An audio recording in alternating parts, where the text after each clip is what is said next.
When Shaquille O'Neal walked back into his old high school in February 2024, he was not there for a photo. He was not there for a commercial. He was not there because someone invited him, or because a camera crew was waiting, or because his publicist had scheduled it into his calendar between two other appearances. He was there because something pulled him back.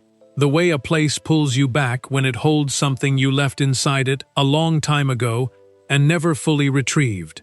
He walked in through the side entrance, the one near the gym. The hallway was narrow. The lights flickered the same way they flickered in 1989. And the floor, after a full day of hundreds of teenagers tracking mud and mess through every inch of it, was spotless, shining, cleaner than it had any right to be. And then he saw him, an old man, thin arms, white hair cut close to his head, moving slowly but with a steady, practiced rhythm, pushing a wide mop across the floor in smooth, even arcs. Wearing a gray maintenance uniform with the school district name stitched above the chest pocket, Shaquille O'Neal stopped walking. Because he knew that walk. He knew those arms. He knew the way that man tilted his head slightly to the left when he was concentrating. He knew all of it because 35 years ago, when Shaq was a 15-year-old Army kid who had just moved from Germany to San Antonio, Texas, nervous and enormous and desperate to fit in, this same man was mopping this same floor. And that man had said 8 words to a lost teenager on a bench outside the gymnasium that the teenager never forgot. 8 words that Shaq carried through 4 NBA championships, through the hardest nights of his career, through his divorce, through retirement, through every moment when the ground went soft and he needed something solid to stand on. Now Shaq is 51 years old, a Hall of Famer, a man Forbes estimated had earned more than $1 billion across his career. And the man who gave him those 8 words is 82 years old, and he is still mopping the floor. Shaq stood in that flickering hallway and felt something move through him that 4 championships had never put there and could not take away. It was not exactly sadness. It was not exactly anger. It was the feeling you get when you realize the world has not been fair to someone who deserved better, and that you are standing close enough to do something about it, and that every single day you went without doing it was another day that man showed up to a job he should not have needed anymore. He reached into his pocket. He pulled out his phone. But before he dialed, he did something nobody expected. He put the phone back in his pocket. He walked to the utility cart by the water fountain. He picked up a second mop. And Shaquille O'Neal, 4-time NBA champion, 15-time All-Star, one of the most famous human beings on the planet, started mopping a school hallway in San Antonio, Texas, without telling a single soul he was doing it. The old man did not look up for 30 full seconds. When he did, he went very still. He tilted his head slightly to the left, and then he said, in the quiet, unhurried voice of a man who has been waiting 35 years for this moment, without knowing he was waiting, "Boy, you still got big feet." And Shaquille O'Neal laughed until his eyes filled up with water. That was the beginning. But here is the part the internet got wrong. Here is the part that every report and every trending post and every second-hand retelling left out. There is something Shaq did that day, a piece of a plan he had been quietly building in the back of his mind, that he told nobody about, not his team, not his financial advisor, not even the man he built it for. Something that, when it finally happened on a Friday afternoon in May 2024, in a hallway in San Antonio, made 60 people go completely silent. Something that changed everything about what this story actually is. And we are going to tell you exactly what it was. But first, you need to know who Clarence Ellis really is, where he came from, what he gave to the kids who walked through those halls for 63 years, and what it cost him to keep showing up, every single morning, long after the world stopped noticing he was there. Watch this whole video. Because the thing waiting for you at the end of it is the thing this entire story has been building toward from the very first sentence. And when you find out what Shaq had been quietly planning, The piece nobody knew about. The piece that finally became real on May 17, 2024. You are not going to be okay, but you are going to be glad you stayed. The date is February 2024. Shaquille O'Neal is 51 years old.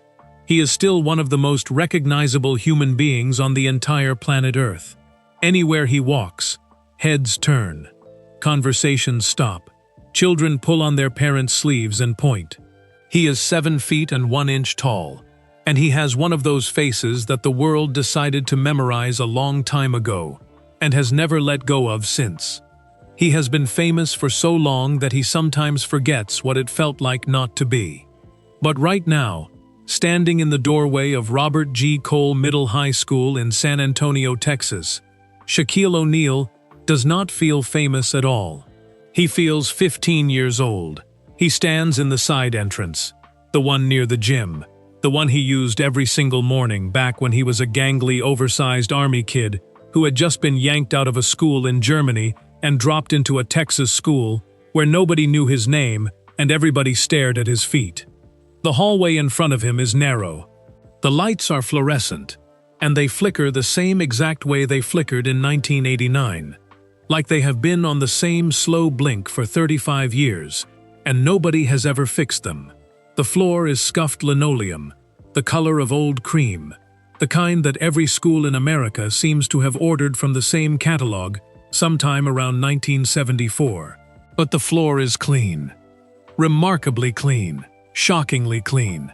It is 3:45 in the afternoon on a school day, and hundreds of teenagers have spent the last 7 hours dragging mud and crumbs and backpack grime and the accumulated mess of adolescent life across every inch of this hallway. By this time of day, in most school hallways in America, the floor looks like the evidence board of a minor disaster. Sticky patches, scuff marks, a rogue French fry near the water fountain. Not this floor. This floor shines. Shaq notices it the same way you notice something that your body recognizes before your brain catches up. He stops walking. He looks down. He tilts his own head, without realizing he is doing it, the same way a man tilts his head when he is looking at something that doesn't quite add up.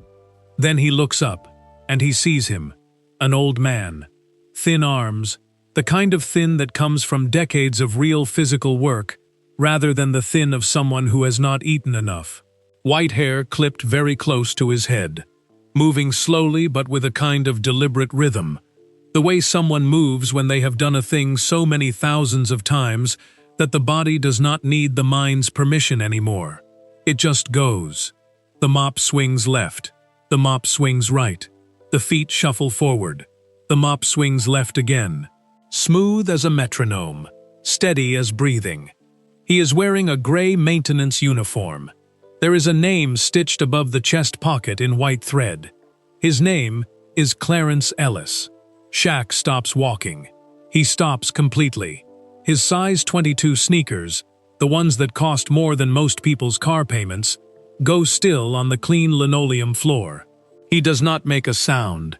He does not call out. He just stands there, huge and famous and completely invisible in this hallway, watching. He knows that walk. He knows those arms. He knows the way that man tilts his head slightly to the left when he is concentrating on getting a corner right. He knows all of it because 33 years ago, when Shaquille O'Neal was a 15-year-old army kid who had just moved from Wildflecken, Germany to San Antonio, Texas, confused and enormous, and privately terrified that this new school would be exactly like every other new school, where you spent the first 6 months being stared at and the next 6 months being forgotten. This same man was mopping this same floor. And Clarence Ellis was the first adult in that building who learned his name. Not his last name, not the big one, or the tall kid, or any of the 1,000 lazy shortcuts people used because they were startled by his size and figured the size was the whole story. His name, his actual name, Shaquille, pronounced correctly on the first try, the morning they met, like it was the most natural thing in the world. That was not a small thing for a 15-year-old who had introduced himself to enough new people to know that most of them were going to get it wrong and not particularly care. Clarence cared. He also said something to the boy one Tuesday morning in the fall of 1989 that Shaq has never fully told another person. He was sitting on a bench outside the gymnasium, the kind of sitting that happens when a person is too tired and too lonely and too unsure to go the rest of the way inside.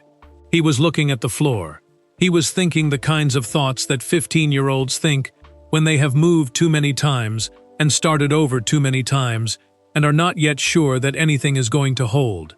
Clarence came around the corner with his cart. He stopped. He looked at the boy for a moment.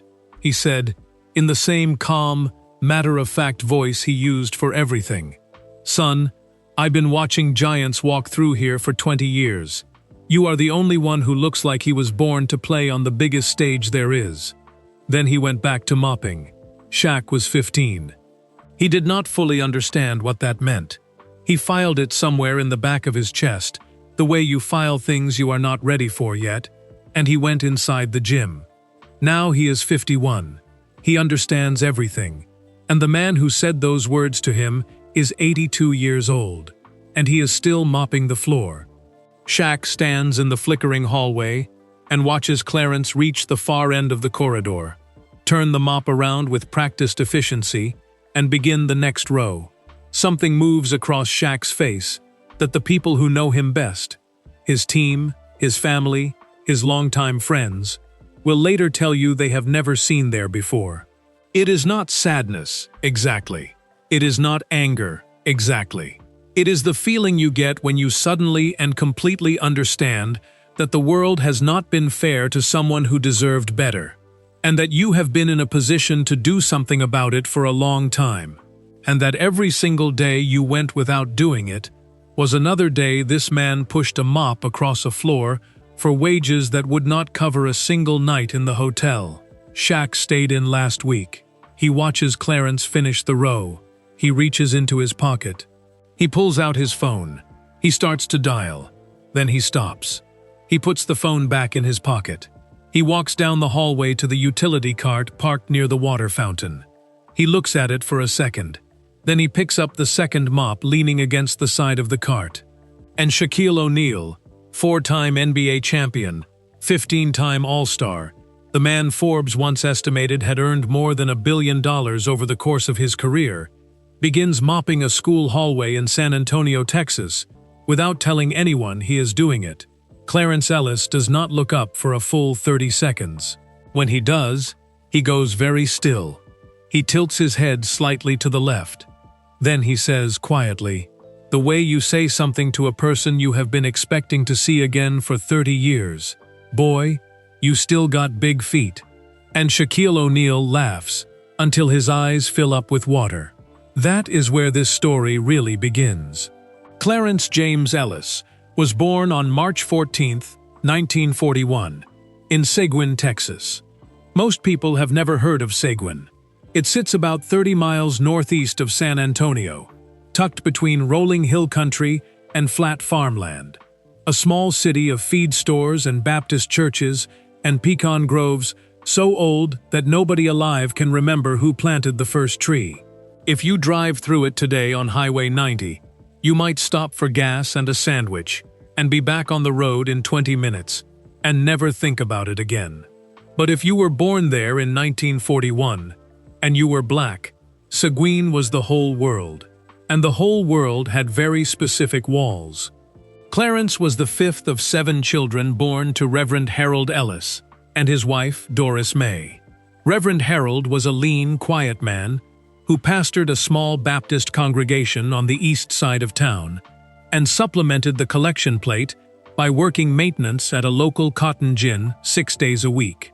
Doris May cooked, sewed, raised children, and somehow also found time to teach the younger kids in the church basement on Saturday mornings because the school calendar did not always match the harvest season, and somebody had to make sure those children did not fall behind. The house they all lived in had 3 rooms, no air conditioning, and a yard with one large pecan tree that dropped enough nuts every October to keep the family in pies through Christmas. There was a porch where Reverend Harold sat in the evenings after supper and read his Bible in the last light of the day. There was a kitchen where Doris May was always doing at least two things at once. There was the sound of 7 children, and the smell of whatever was on the stove, and the particular music of a full house that never quite went silent. Seguin, in 1941, was a segregated city. That is not a judgment. That is a fact written into the actual physical structure of the place. The school Clarence attended was a black school, separate and underfunded, with hand-me-down textbooks and a leaking roof that the district repaired slowly if at all. The water fountains were labeled. The movie theater had a side entrance for black patrons and a separate balcony upstairs, away from the main floor where the white families sat.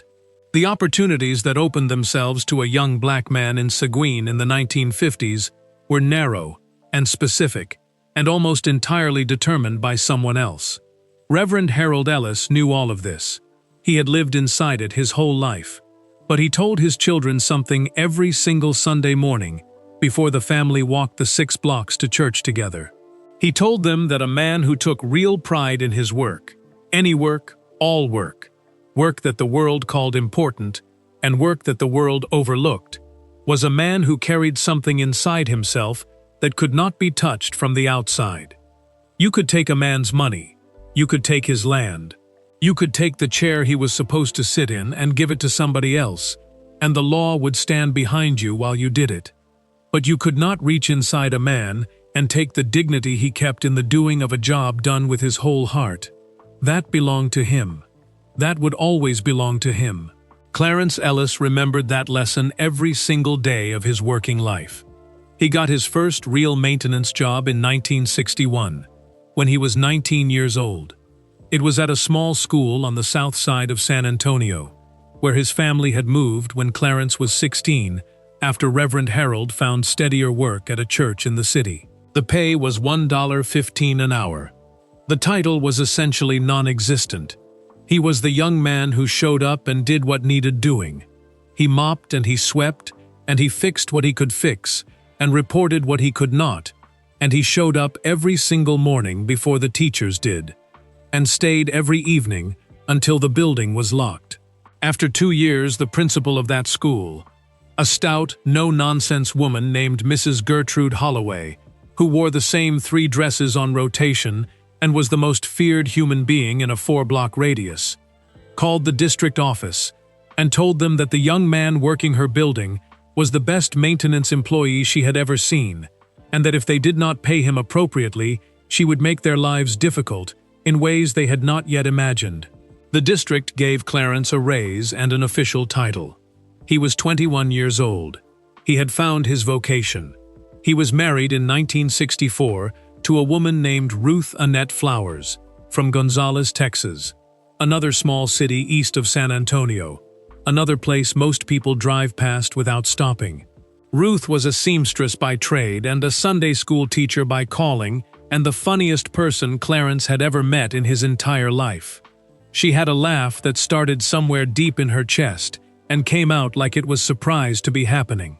She had opinions about everything and delivered them with a directness that some people found startling, and that Clarence found, from the very first conversation they ever had, completely irresistible.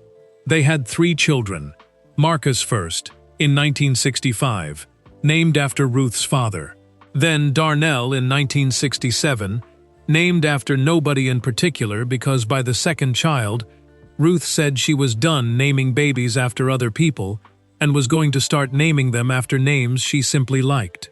Then Patricia, in 1970, named after Ruth's mother, which was a compromise they both agreed on. Clarence worked. He moved between postings as the Department of Defense Dependent Schools System, the network of schools that serves the children of American military families at bases across the country, expanded and shuffled its maintenance staff. He went where the work sent him. He showed up early at every building he ever entered, and left late at every building he ever left. By the time a clumsy, enormous 15-year-old from Newark, New Jersey, arrived at Robert G. Cole Middle High School on Fort Sam Houston in the late summer of 1989. Clarence Ellis had been mopping floors in and around San Antonio for 28 years. He was 47 years old. He was not a famous man. He was not going to be a famous man. His name was not going to appear in a newspaper. Nobody was going to write a book about him.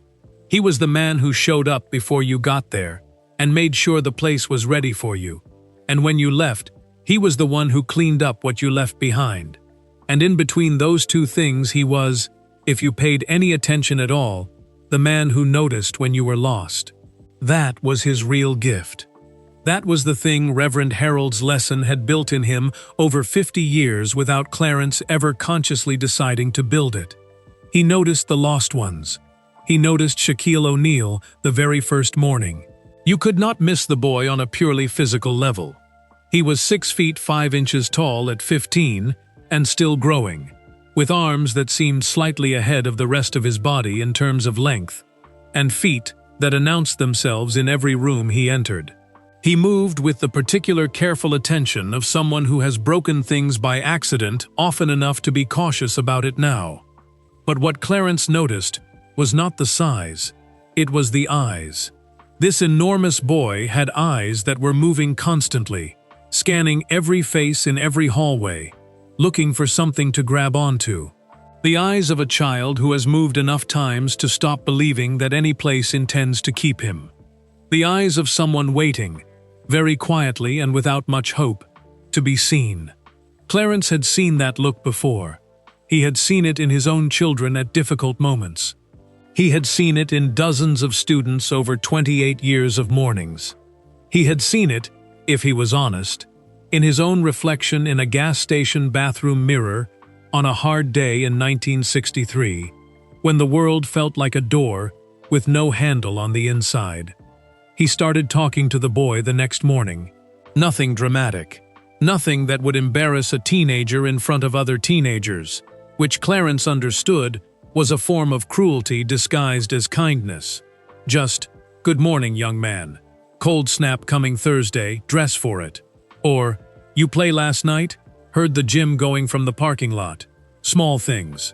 The language of someone saying, "I see you. You're here." That matters. And then one Tuesday morning in October of 1989, the boy came in through the side entrance near the gym and sat down on the bench outside the gymnasium doors, with his head in his hands and the look of someone who has temporarily run out of reasons to go any further. Clarence stopped his cart. He looked at the boy for a moment. He said what he said. "Son, I've been watching giants walk through here for 20 years. You are the only one who looks like he was born to play on the biggest stage there is." Then he pushed his cart around the corner. He never mentioned it again. He did not know, in October of 1989, that the boy would go on to become one of the most decorated basketball players in the history of the sport. He did not know about the championships, or the MVP trophies, or the Hall of Fame induction, or the $1 billion. He did not say what he said, because he was predicting the future.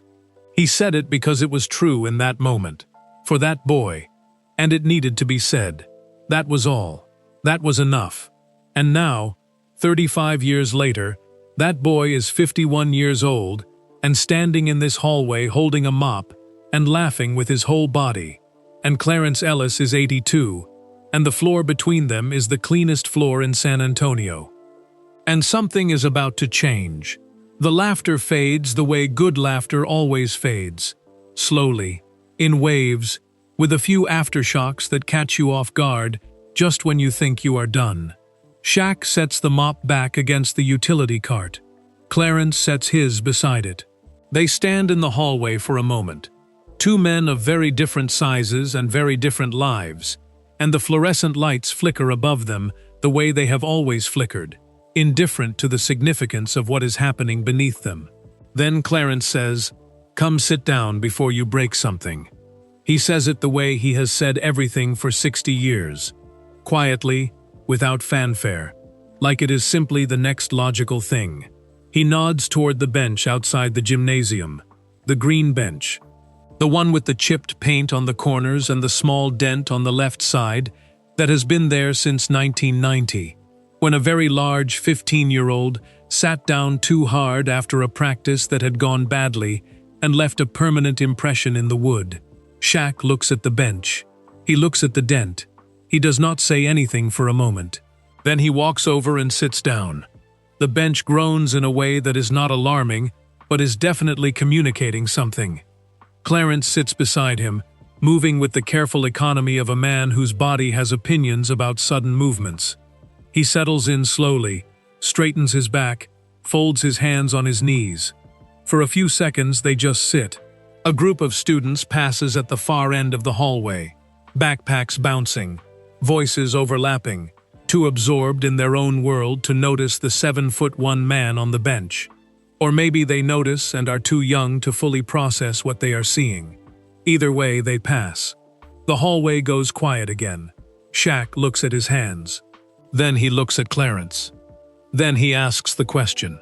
He has been building toward it since the moment he saw the gray uniform and the white hair and the mop moving in its smooth, practiced arcs. But he has been careful about how to say it. He does not want it to sound like surprise that Clarence is still alive, which is not what he means. He does not want it to sound like pity, because pity is a thing that diminishes people, and Clarence Ellis has never been diminished by anything in his life, and Shaq is not going to be the first. He asks it plainly. "Mr. Ellis," he says, "are you doing okay? Like, for real? Do you need to be here, or do you want to be here?" Clarence is quiet. He looks at the gymnasium doors across from them. He looks at his hands, folded on his knees, the knuckles slightly swollen the way knuckles get after decades of physical work in all kinds of weather. He looks at the floor he just mopped, the clean, shining floor. Then he says, "Both, and neither. Depends on the day." And then, in the way of a man who has kept his own counsel for a very long time, and is only now, in this specific moment, with this specific person, deciding to put some of it down, he talks. He talks about Ruth first. Ruth Annette Ellis, née Flowers, passed away on a Thursday morning in September of 2009. She was 67 years old. She had a stroke in the kitchen, near the window that looks out at the pecan tree Clarence planted in 1987, and by the time the ambulance arrived, she was already gone. The doctors used the word mercy, because it had been fast, because she had not suffered long. Clarence nodded when they said it. He understood what they meant. He did not tell them that mercy was not quite the word he would have chosen, that what it felt like was not mercy but interruption, like a sentence stopped in the middle, like a door slamming in a house that had always been full of open doors. He went back to work the following Monday, not because he had to, because the alternative was sitting in a house where Ruth existed in every corner, in the smell of the kitchen, in the arrangement of the furniture, in the Sunday school lessons she had written out in her careful handwriting and left in a stack on the desk in the bedroom. And breathing was already hard enough without all of that standing still around him. At work, the floor needed mopping, and the floor did not remind him of anything except the floor, and that was what he needed. Something that simply needed doing, something he could finish. He pauses here, looks at the gym doors again. Shaq does not fill the silence. He has learned, over 51 years of being the loudest presence in most rooms, that some silences are not empty.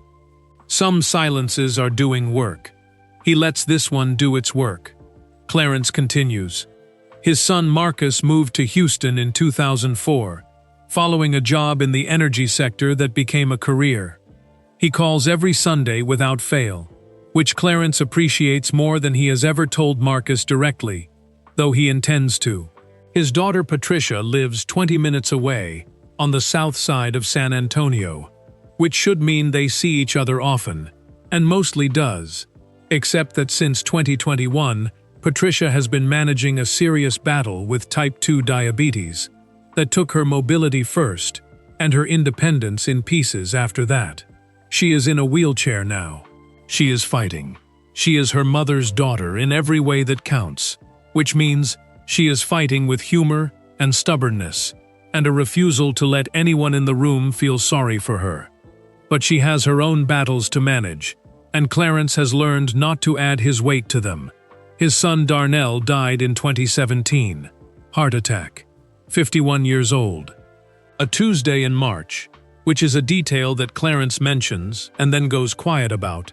The way you go quiet about details that have attached themselves to grief in ways that cannot be explained to someone who was not there. He lost Ruth, and then he lost Darnell, and those two losses sit inside him now, like stones in a coat pocket, not visible from the outside, but felt with every step. He talks about money the way a proud man talks about money when someone he trusts has asked directly, and he has decided that honesty is more useful than pride. His pension from more than 3 decades of service is real. His Social Security is real. Together they cover the basics, but he is 82 years old, and 82 years old has expenses that the people who designed those pension formulas in the 1970s did not fully account for. His hearing aids, both ears now, the left worse than the right, cost more than a month of his pension. His blood pressure medication is managed but not cheap. Last year the Camry needed brakes and the house needed a new water heater, and both of those things happened in the same month, which is the kind of thing that happens to people, and which is manageable until it is not.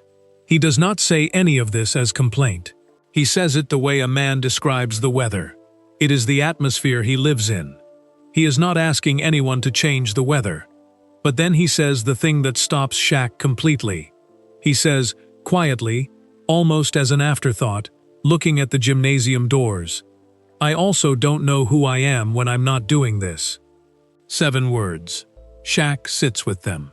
Because he knows something about that. He knows more about that than almost anyone in this city would guess. He knows what it is to have your entire identity, every piece of how the world sees you and how you see yourself, built on one thing. He knows the particular vertigo of reaching the end of that thing and looking around and not being entirely sure what is underneath it. He spent years after retirement doing the work of figuring out who Shaquille O'Neal was when the basketball was put away. Therapy, a doctorate, new businesses, new purposes. It was not a quick or comfortable process. Clarence Ellis is 82 years old. He has mopped floors for 63 years. He has outlived his wife and one of his children. He comes to this school every morning and does his job with the same pride and precision he has always brought to it. And the thing keeping him together, the thread the whole self is hanging on, is this: the mop, the floor, the work. Shaq understands that in a place so deep it has no name. But he also understands something else now. Something that is sitting in his chest like a coal, warming towards something it has not yet become. Clarence is here partly because he wants to be, and partly because he has to be. And the world, which owed this man more than it could calculate, more than it had ever tried to calculate, had let both of those things be true at the same time, for 82 years, without doing a single thing about it. Shaq looks at the gym doors. He looks at his phone in his pocket. He thinks about the call he almost made 40 minutes ago in the hallway before he picked up the mop instead. He looks at Clarence. "Can I do something?" he says. "Would you let me do something?" Clarence looks at him, tilts his head slightly to the left.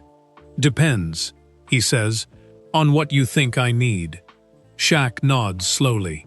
He puts his hand in his pocket. He wraps his fingers around his phone. But before he dials, there is one more thing he needs to know. One question underneath all the other questions. The one that has been sitting at the very bottom of this conversation since the moment Clarence said both and neither, depends on the day. He needs to know if Clarence Ellis knows, has ever known, in 63 years of early mornings and clean floors and quiet words to lost teenagers, what he actually gave to the world. He needs to know if anyone ever told him.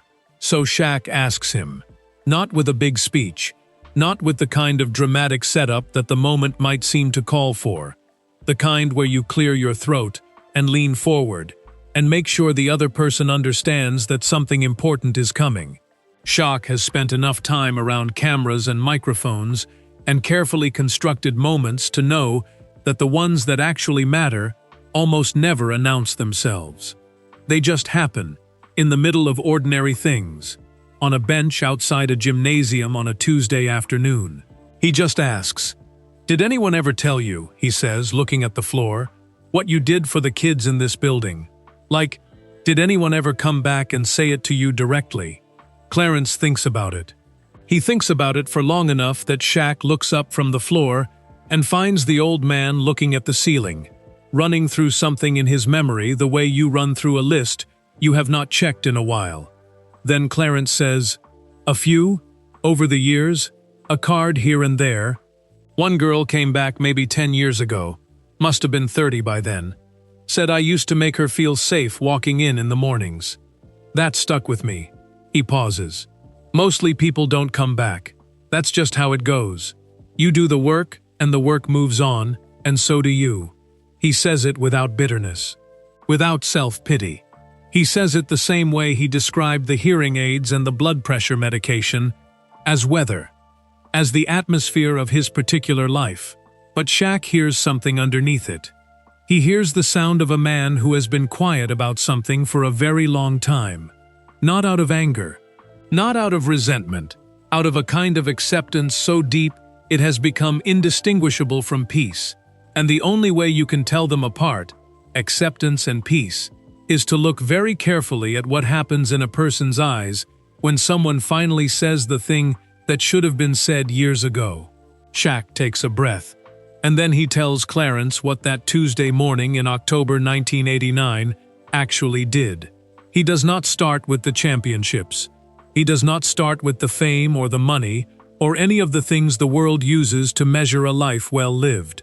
He starts with the boy, the specific frightened boy who came in through the side entrance near the gym that fall and sat on this bench and looked at the floor and could not find a reason to go the rest of the way inside. He tells Clarence about Newark, about being born on March 6, 1972. To a 19-year-old mother named Lucille, who was doing everything she could with everything she had, and still could not always be in two places at once. About a biological father named Joseph Tony, who was largely a rumor in his own son's life. About his stepfather Philip Harrison, an army sergeant of fierce discipline and limited warmth, who gave Shaquille structure and security, and a set of rules to live inside, but not always the softer thing, the thing a boy needs underneath the rules, the thing that tells him he is worth believing in simply because he exists. He tells Clarence about the moving, Newark first, then Bayamon in Puerto Rico, which he was too young to fully remember but old enough to feel uprooted by, then Wildflecken, Germany, a small army post in the Bavarian hills where Shaq spent 3 years being the tallest, most conspicuous, most visibly different person in almost every room he entered. Where the basketball started, actually, because a coach named Herb Moore at the base saw the boy shooting alone in a gym one evening and decided to teach him something. Where the game became a language he could speak fluently when everything else felt foreign. And then San Antonio, summer of 1989, Fort Sam Houston, Robert G. Cole Middle High School. New hallways, new faces, new locker combination, new lunch table. The same arithmetic he had been doing since he was old enough to understand that his family went where the army sent them, and his job was to start over, and make it look easy, and never let anyone see how hard starting over actually was. He tells Clarence that by the time he arrived at Cole, he had become very skilled at looking like he was fine. He was large and loud, and he could make a room laugh, which is the best camouflage a frightened person can find, because nobody looks too closely at the funny one. Behind the performance, he was exhausted. He was tired of being new. He was tired of scanning rooms and calculating distances, and figuring out which teachers were going to see him, and which ones were going to see the problem of him. Clarence was the first adult in that building who made the calculation stop. Because Clarence did not treat his arrival as a calculation at all. He treated it as a morning. A new person had come through the door. The new person had a name. The name deserved to be learned and used correctly. That was it. That was the whole math. And then, one October Tuesday, Clarence said 8 words that Shaq has never stopped carrying. "You are the only one who looks like he was born to play on the biggest stage there is." Shaq tells Clarence what those 8 words did. Not immediately. He was 15, he filed them away, he went inside and played basketball. But over time, how they compounded. How every time something in his life got very hard and very dark, and the ground stopped feeling solid, some part of him went back to that bench and heard that voice, and found, in those 8 words, enough floor to stand on. He tells him about the night before the 1992 NBA draft, when he was 20 years old, and the weight of expectation had become a physical thing, sitting on his chest, at 2 in the morning, in a hotel room in New York City, and he sat on the edge of the bed and said to himself, out loud, in the dark, "You were born for the biggest stage there is." He tells him about Game 7 of the 2000 Western Conference Finals against the Portland Trail Blazers, when the Lakers were down 15 points in the 4th quarter, and something in Shaq decided, in a way that bypassed thinking entirely and went straight to the body, that he was not going to let that game end without everything he had. He tells him about the morning after his divorce was finalized in 2011. Sitting in his car outside a house in Orlando that had become too quiet. And the voice that came to him was not his own voice, and was not his mother's voice, and was not his stepfather's voice, but a calm, matter-of-fact voice from a school hallway in San Antonio that said, "You get up, that's all. You just get up." By the time Shaq finishes, the hallway is almost fully dark. The afternoon has become early evening, without either of them noticing. Somewhere in the building, a door closes. A light turns off at the far end of the corridor, and the flickering fluorescent above them suddenly seems brighter by comparison. Clarence Ellis has not moved. He is sitting with his hands folded on his knees, and he is looking at the gymnasium doors, and his face is doing something complicated that has no single name. It is the face of a man receiving something he did not know he had been waiting for. The face of a man whose ledger, which he did not know he was keeping, has just been balanced. He is quiet for a long time. Then he says, in a voice that is not quite as steady as his voice usually is, "I didn't know you carried all that." Shaq says, "I didn't know I was allowed to put it down." Another silence. The good kind. The kind doing work. Then Clarence nods very slowly at the floor. At the clean, shining floor that he has been maintaining for longer than most people maintain anything. He says, "Your mama raised you right. Coming back here and saying that. That's a right thing." Shaq looks at him. "My stepfather gave me the discipline," he says. "My mother gave me the heart. But you," he stops, starts again. "You were the first person outside my family who made me feel like the size of my future was not a problem. Like it was the whole point." Clarence nods again. He unfolds his hands. He puts one hand flat on the bench between them, on the worn green wood. Shaq puts his hand over it. The way you confirm something. The way you make a thing real by touching it. They sit like that for a moment. Then Shaq straightens up. He reaches into his pocket. This time he does not stop himself. This time he knows exactly what needs to happen. And why and how. And the why is sitting right next to him on a bench with chipped green paint. And the how has been built over the last 35 years by every good decision Shaq ever made that started with getting up when the floor felt too far away to reach. He pulls out his phone. He finds the number. He dials. This time, he lets it ring. It rings twice. Then a voice answers. Calm, professional. The voice of a man who has spent 30 years being the person other people call when something important needs to be handled, without drama and without shortcuts. Jerry Fontaine. Shaq says, "It's me. I need you to build something." There is a brief pause on the other end. Not the pause of surprise. Jerry Fontaine has worked alongside Shaquille O'Neal long enough to know that calls like this one, direct, unannounced, arriving outside of scheduled hours with the particular gravity of something that has been decided rather than something being considered, are the calls that matter most. The scheduled calls are logistics. The unscheduled ones are the real thing. "Tell me," Jerry says. Gerald Raymond Fontaine is 63 years old. He works out of an office in Winter Park, Florida, 12 minutes north of Orlando, in a building so deliberately unremarkable that first-time visitors sometimes drive past it twice before they find the entrance. That is by design. Jerry Fontaine has built his entire professional identity around not being the story. He is the person who makes other people's important things happen correctly and permanently, and without the kind of noise that attracts the wrong attention. He has managed portions of Shaq's charitable giving and personal financial architecture for over 15 years. He is not famous. He has never been interviewed. His name does not appear in magazines or on websites. If you searched for Gerald Fontaine online, you would find a LinkedIn profile with a professional headshot and a job title and nothing else, which is exactly how he prefers it. He is also, by every account of the people who have worked with him, one of the most competent human beings in any room he enters. He does not make promises he cannot keep.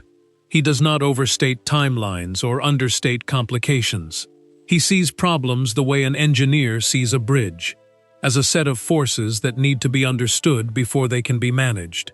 Shaq trusts him completely. He tells Jerry what he has found.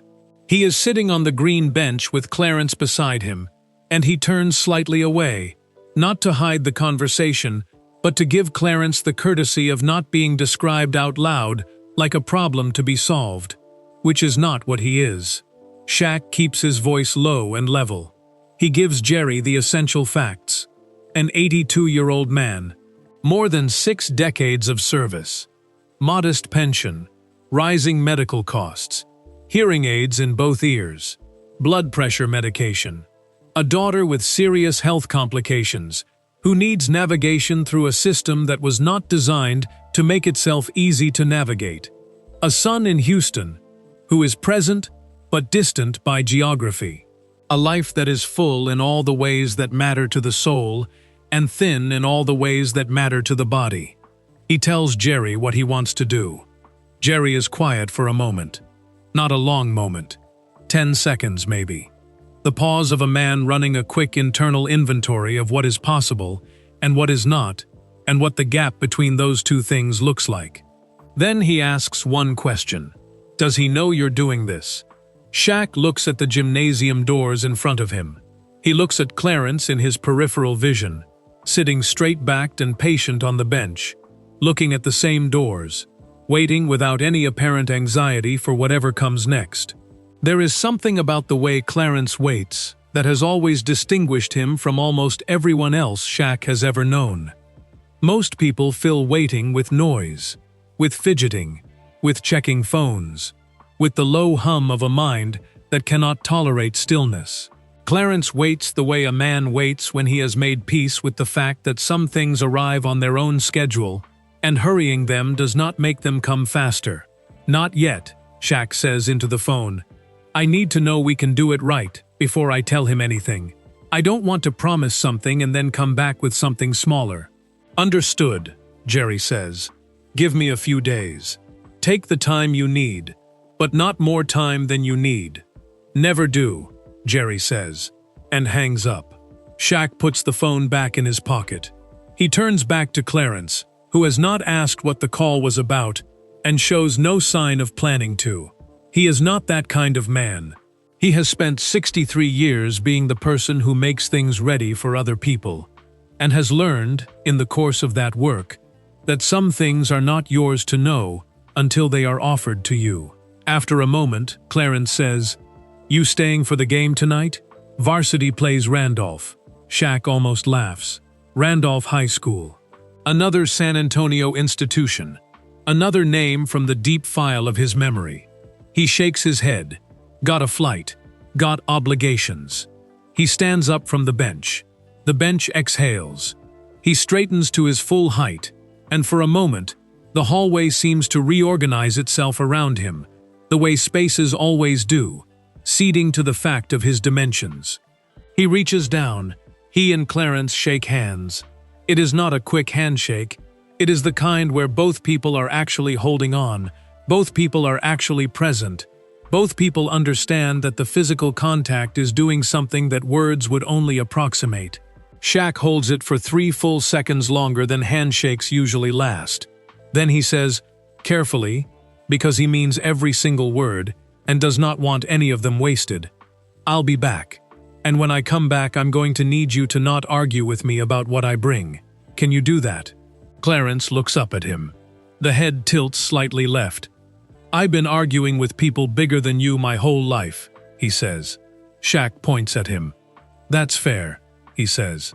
"That is completely fair." He walks back down the hallway, past the bench, past the utility cart, past the water fountain, out the side entrance, into the San Antonio afternoon, which is golden and warm in the particular way of Texas February, which is nothing like February anywhere else. He gets into the car. He does not look back at the school.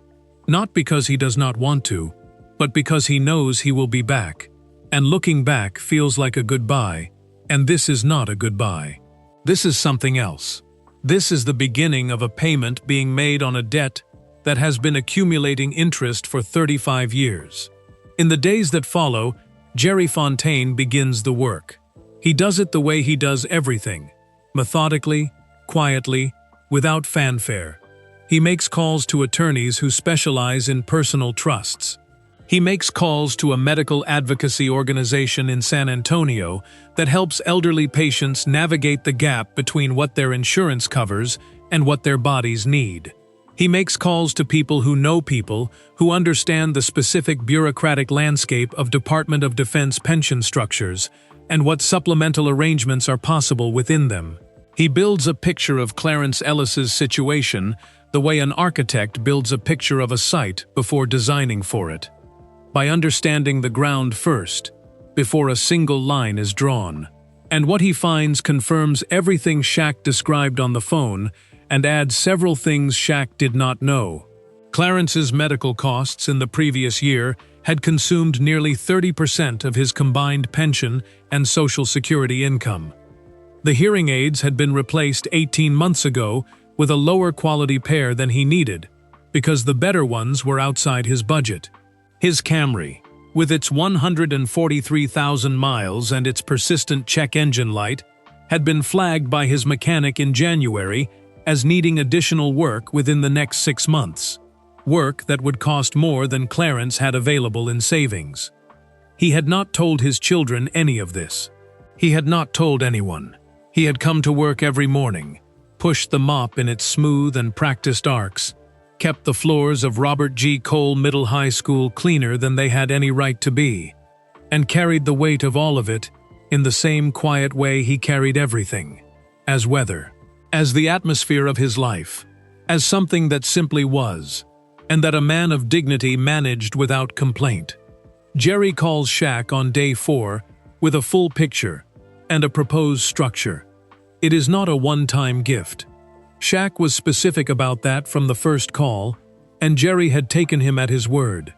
A single check, however large, creates a moment of relief followed by a longer, quieter anxiety, as the money depletes and the problems that generated the need in the first place remain unchanged. Shaq has seen what that does to people. He has watched it happen with acquaintances, with distant family members, with people he tried to help in blunt and imprecise ways early in his wealth and who were not, in the end, helped as much as he intended. He does not want that for Clarence. What Jerry proposes instead is a structure, a private personal trust, funded by Shaq, administered by a third-party trustee, designed to cover Clarence's medical expenses, supplement his monthly income to a level that removes financial anxiety without creating financial dependency, and provide a reserve for unexpected costs. Not an enormous trust, not a number that would make headlines or feel like a spectacle. A thoughtful, specific, tailored number. the number that actually solves the actual problem. Alongside the trust, Jerry has identified a medical navigator at a San Antonio advocacy organization named Rosalind Vega, who specializes in helping elderly patients with complex conditions find every program, benefit, and assistance they qualify for but are not currently accessing. She will work with Patricia, not to pay for Patricia's care directly. There are legal and logistical reasons why direct payment is complicated, but to ensure that Patricia is not leaving anything on the table that is already hers by right. And Jerry has located Marcus in Houston. He has not contacted him yet. He is waiting for Shaq's direction. But he has found him, and he has a number. Shaq listens to all of it on the phone. He asks 3 questions. Jerry answers them. Shaq says, "Build it, all of it. How long?" Jerry says, 3 weeks if nothing goes sideways. 4 if something does. Shaq says, 3 weeks. Jerry almost smiles. Shaq can tell, even over the phone. 3 weeks, Jerry confirms. But there is one more piece. One piece that Shaq has not told Jerry about, has not told anyone about, has been holding privately, carefully, in the back of his mind, since the moment he sat on the green bench and felt the dent he made in it 34 years ago, and understood, with a clarity that felt almost physical, what this story was really about. It is not ready yet. It is not the kind of thing you speak out loud before it is real. Some things need to finish becoming before you say them into the world. But it is coming. And when it arrives, it will be the thing that changes everything. 3 weeks later, March 2024, Shaq flies back into San Antonio International Airport on a Tuesday morning, which is deliberate. He chose Tuesday because Clarence Ellis has worked every Tuesday morning for 63 years, and Tuesdays at Cole are when the gym gets its deep clean. The corners, the baseboards, the section beneath the bleachers that nobody sees unless they are specifically looking. And Shaq wanted to arrive when Clarence would be fully in his element. Not surprised at the door, not pulled out of his rhythm, found inside it. He told no one he was coming, not his publicist, not his social media team, not the inside the NBA production staff who manage his schedule with the precision of air traffic controllers. He told his driver, a man named Dion, who has worked for him for 11 years, and who understands, without being told, the difference between the trips that are for the world and the trips that are for Shaquille. This one is for Shaquille. He arrives at the school at 6:40 in the morning. The parking lot is half empty. A few teachers' cars clustered near the front entrance. A maintenance truck parked by the side gate with the school district logo on the door. The San Antonio sky above the building is that particular pale blue of early Texas March, the color of something that has not fully decided what it is going to be yet. Not quite winter and not quite spring. A mockingbird is doing something complicated in the live oak tree by the fence. The air smells like damp concrete and something faintly floral from a neighbor's yard 2 blocks over. Shaq sits in the car for a moment. He is holding a folder on his lap. Inside the folder are documents that Jerry Fontaine spent 3 weeks building with the care and precision of someone who understands that paper, signed and witnessed and filed correctly, is how intentions become permanent. The trust documents. The medical navigator contact information for Rosalind Vega, who has already made introductory calls and is waiting to meet Patricia. The arrangement for Marcus. Not a financial arrangement, but a promise of contact. A personal number, a direct line. Something that says if anything happens and you need help navigating it, there is someone to call. He looks at the folder. He thinks about Reverend Harold Ellis standing on a porch in Seguin, Texas, reading his Bible in the last light of an evening more than 60 years ago. He thinks about a woman named Doris May, teaching children in a church basement on Saturday mornings, because someone had to make sure they did not fall behind. He thinks about the lessons that get passed down through families in the quiet, unannounced ways. Not in speeches, not in formal moments, but in the daily texture of how a person moves through the world. He thinks about his own stepfather, Philip Harrison, who was not a gentle man, but was a present one, who taught Shaquille that you show up. Whatever else you do or do not do, you show up. You are there. Physically, completely, without excuses. He gets out of the car. He finds Clarence in the gymnasium, exactly as expected, working the section beneath the far bleachers with a long-handled brush and a focused attention that makes the rest of the world seem beside the point. He has not heard Shaq come in. The left hearing aid is the weaker one. And for a moment, Shaq just stands in the gymnasium doorway and watches. The gymnasium at Robert G. Cole Middle High School is not a large gymnasium. It holds maybe 800 people when the bleachers are full and the folding chairs are set up on the floor. The basketball hoops have the slight oxidized look of equipment that has been faithfully maintained rather than frequently replaced. The painted lines on the floor are bright and clean. The wood beneath them has the particular warm amber of a gym floor that has seen decades of games and has been properly cared for the whole time. Shaq looks at the floor and knows, without needing to be told, exactly whose hands are responsible for the way it looks. He says, "Mr. Ellis." Clarence looks up. He does not startle. He is not the kind of man who startles. He simply locates the source of his name and adjusts his attention toward it, the way a compass needle swings to north. Not dramatically, just correctly. He looks at Shaq for a moment. Then he looks at the folder in Shaq's hand. He says, "You brought paperwork." Shaq says, "I brought paperwork." Clarence sets the brush against the bleacher frame.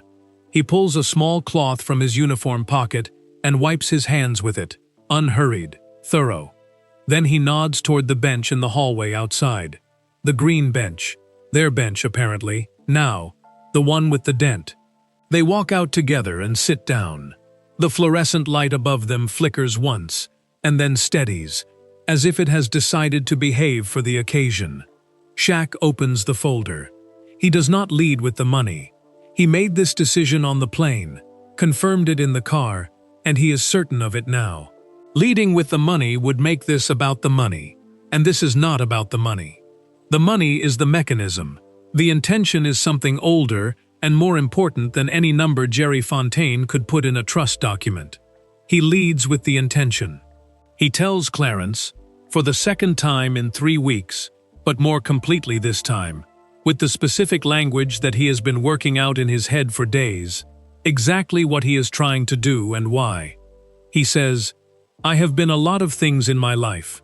Some of them I'm proud of. Some of them I'm still working on. But the thing I have never been, until right now, is a man who paid his oldest debt. And you are my oldest debt, Mr. Ellis.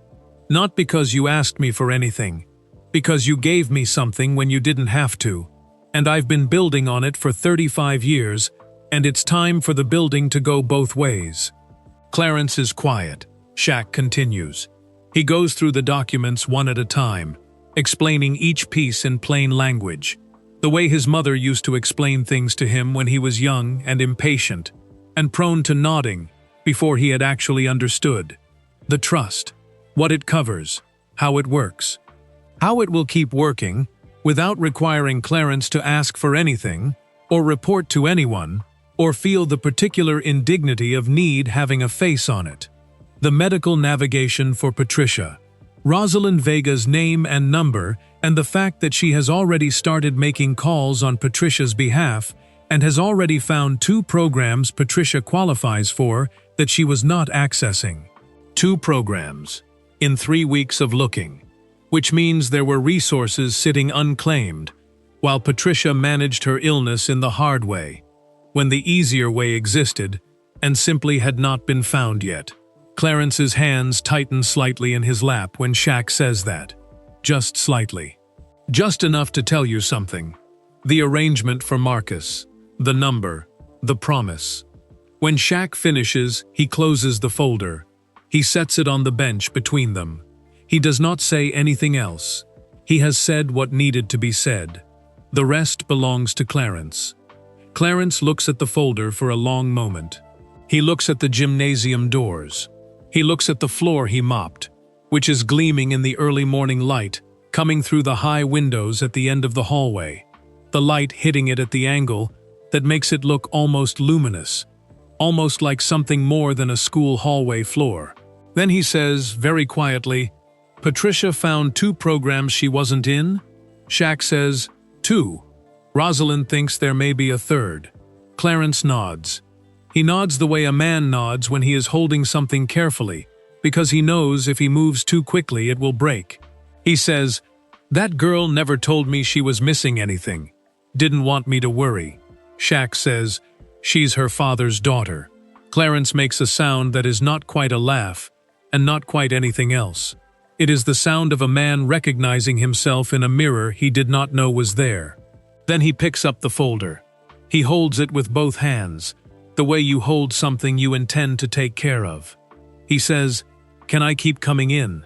Shaq looks at him. "You don't have to." "I know," says Clarence. "Can I keep coming in?" And Shaq remembers what Clarence said on the bench 3 weeks ago. "I don't know who I am when I'm not doing this." And he remembers what he himself learned in the years after retirement. The hard, slow, necessary work of finding out who you are under the thing you did. He remembers that the answer for him was not to stop doing things, but to start choosing them. To come to work because he decided to, not because the alternative was emptiness. He says, "Yes, but only if you want to, not because you have to." Those are 2 completely different things, and from this point forward, I need you to know the difference. Clarence looks at him, head tilts slightly left. "That's a real different thing," he says. "You're right about that. That's a real different thing." They sit together in the flickering hallway for another half hour. They talk about Ruth. They talk about Darnell. They talk about Marcus, who Clarence says is coming down from Houston at Easter, which is something Clarence has not said out loud to anyone yet, but says now without planning to. As if this morning has opened some door in him that makes certain things easier to speak. Shaq shows Clarence a photograph on his phone. A photo he pulled up on the flight. A scanned image of a newspaper clipping from the San Antonio Express News from the fall of 1990. A brief mention of a Cole High School basketball player named Shaquille O'Neal, who had scored 31 points in a victory over Madison High School. He hands the phone to Clarence. Clarence holds it close, squints slightly, reads the 3 sentences. He says, "I remember that game. Heard it from the hallway. People were hollering." Shaq says, "You were working." "Always was," says Clarence. Then Shaq reaches into the inside pocket of his jacket. He pulls out an envelope. He holds it out to Clarence, who looks at it and then looks at Shaq with the careful attention of a man who has learned that the things that come in envelopes are not always the things you expect. Shaq says, "Open it tonight, when you get home. Alone, not before." Clarence takes the envelope. He holds it in his lap, on top of the folder. 2 things now, both held carefully, both heavier than their physical weight. He nods. "Tonight," he says. Shaq stands. The bench communicates its relief. He straightens to his full height, and the hallway does its usual reorganizing around him. He looks at the gymnasium doors one more time. He looks at the floor. He says, "You know what's funny?"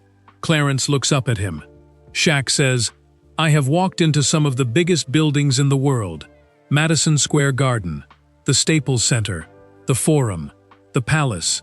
The buildings that hold 20,000 people who came specifically to watch me walk across the floor." He pauses.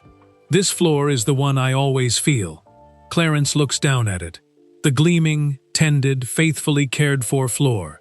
He says softly, "Good floors do that." Shaq nods. He walks down the hallway. Out the side entrance. Into the March morning where the mockingbird is still working through its repertoire in the live oak tree by the fence. He does not look back. But this time, unlike the last time, it is not because he knows he will return. It is because he has already done what he came to do. And behind him, on the green bench with the chipped paint, Clarence Ellis sits with a folder and an envelope in his lap, and the gymnasium floor gleaming in front of him in the early light. And he does something he has not done since Ruth died in the kitchen by the window in September of 2009. He closes his eyes. He breathes. He lets himself feel it. Nobody planned for the story to get out.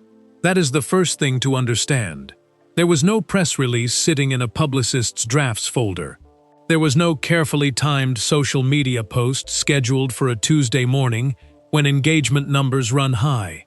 There was no camera crew that had been quietly following Shaq through the school hallways, capturing meaningful glances for a documentary that would air in the fall. None of that. None of the machinery that usually surrounds a moment involving a person of Shaq's profile had been engaged, because Shaq had specifically and deliberately left all of that machinery in the parking lot. What happened instead was simpler and older and more human than any of that.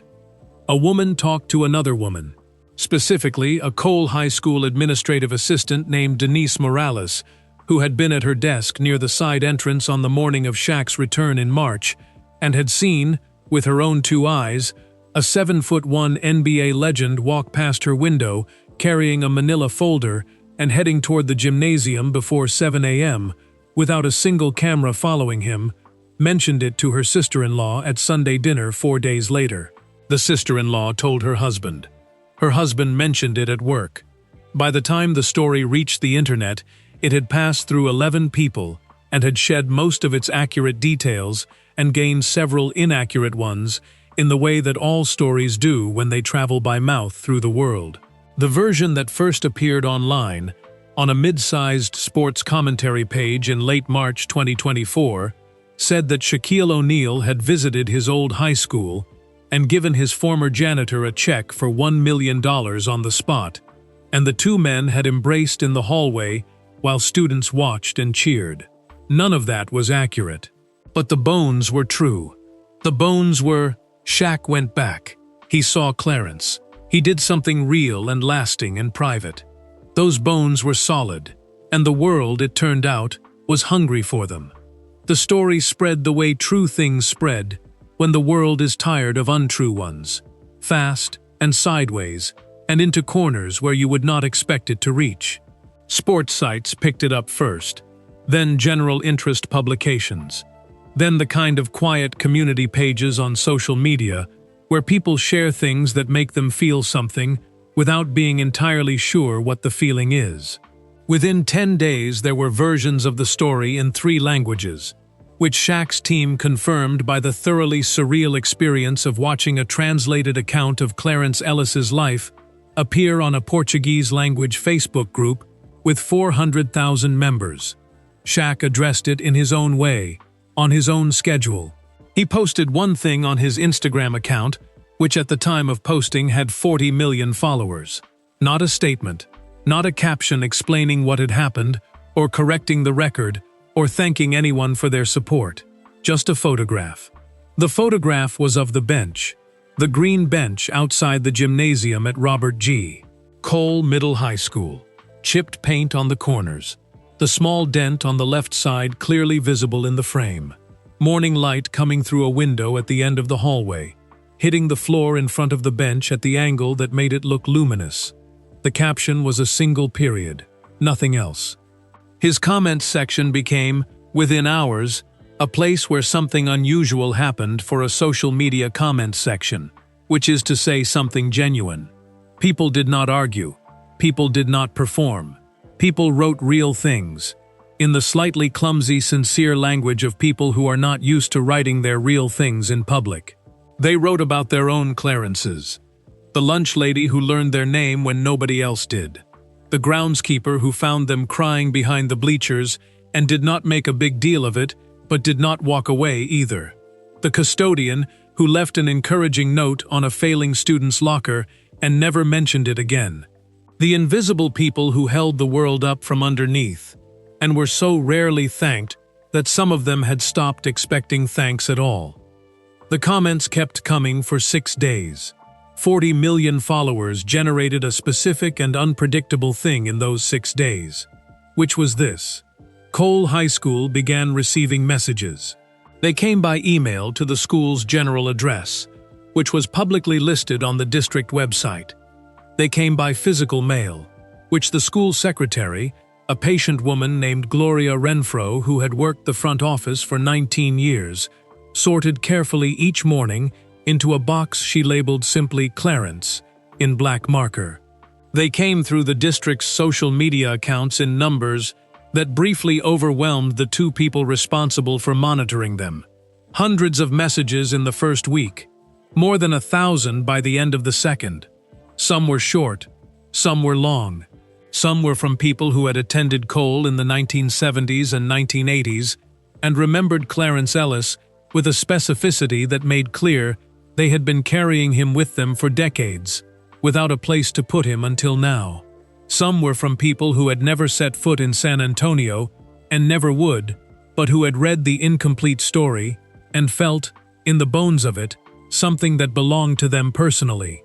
A woman named Beverly Dawson, 63 years old, who had attended Cole in 1978 and was now a retired school nurse living outside of Austin, wrote a letter that was 8 pages long, handwritten, in a careful cursive that suggested someone who had been taught penmanship by a person who considered it important. She wrote about a morning in the spring of her sophomore year when her parents had told her the night before that they were separating, and she had come to school because there was nowhere else to go, and she had ended up behind the gymnasium before first period, sitting on the ground with her back against the brick wall, unable to make herself go inside. Clarence had found her there. He had not said much. He had not asked her to explain herself or told her to pull herself together, or suggested she go see the school counselor, though he could have done any of those things and they would have been reasonable. He had set down his cart. He had lowered himself to the ground, slowly, with the careful movements of a man whose knees have opinions, and sat beside her on the concrete, with his back against the same brick wall.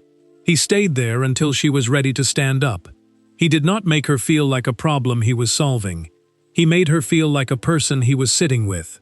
Beverly Dawson had never gone back to tell him what that morning meant. She had carried it for 46 years. The way you carry things for which there was no obvious occasion to speak them, until a photograph of a green bench with a single period for a caption created the occasion, and she sat down and wrote 8 pages by hand and mailed them to a school in San Antonio, addressed to a man she had not seen since she was 17. A man named James Pacheco, 45, living in Denver, Colorado, posted a video from his living room that ran 4 minutes and 32 seconds. He sat in front of a plain wall with his hands folded on a table, and he talked slowly and carefully about 1996, when he was a junior at Cole and failing 3 classes and too ashamed to tell his parents, who were both active duty and who had enough to carry without adding his failures to the weight of it. He had told Clarence, not intentionally, not as a decision. He had been standing at the water fountain near the utility cart, and Clarence had asked him how things were going, and he had said fine, and Clarence had looked at him for a moment and said, gently but directly, the way a person speaks when they are not fooled, but are not going to make a thing of not being fooled. You sure about that, son? And James Pacheco had told him everything. Clarence had listened to all of it without interrupting. Then he had walked James to the guidance counselor's office and stood in the hallway outside while James went in. He was still there when James came out 20 minutes later. He did not ask what happened inside. He just looked at James and said, "Good, you did the right thing," and went back to his cart. James Pacheco passed those 3 classes. He graduated. He went to college in New Mexico on a partial academic scholarship. He now worked in civil engineering and had 2 daughters, aged 9 and 12, who he had raised with the specific instruction that when someone asks how you are doing, you tell them the true thing, not the easy thing. He said all of this in the video, looking at the camera with the steady eye of someone who has made peace with the story he is telling. At the end of the video, he held up one hand to the camera. Not a wave, exactly. Something between a wave and a salute. Something that was its own gesture for something that did not have a more specific name. The video was shared 180,000 times. A retired teacher named Dorothy Sim, who had worked at Cole from 1984 to 2001 and now lived in a retirement community in New Braunfels, gave a brief interview to a local San Antonio television station, KSAT, in which she said simply and without elaboration, Clarence Ellis kept that school alive in ways that nobody ever put in a budget line. Some of us knew it. We just never said it loudly enough. That one sentence was clipped and circulated separately from the full interview. It was clipped and circulated because it was true.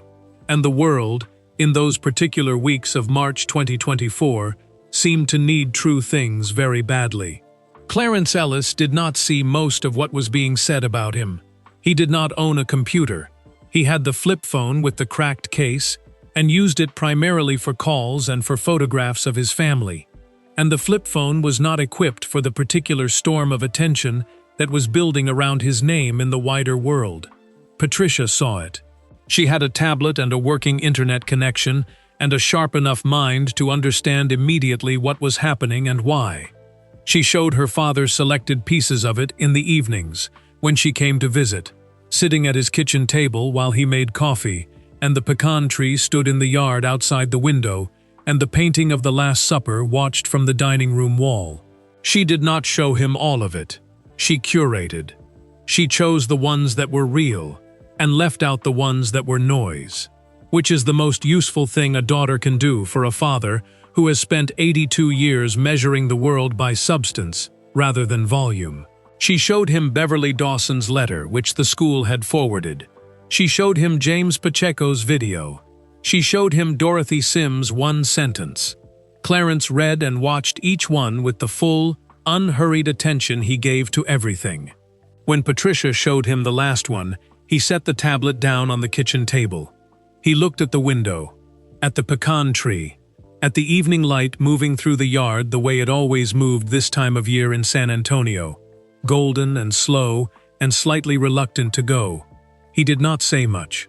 But Patricia said that night, driving home in the dark, that for the first time in a very long time, her father had looked like a man whose accounting had come out right, and that for the first time in longer than she could specifically remember, he had slept through the night.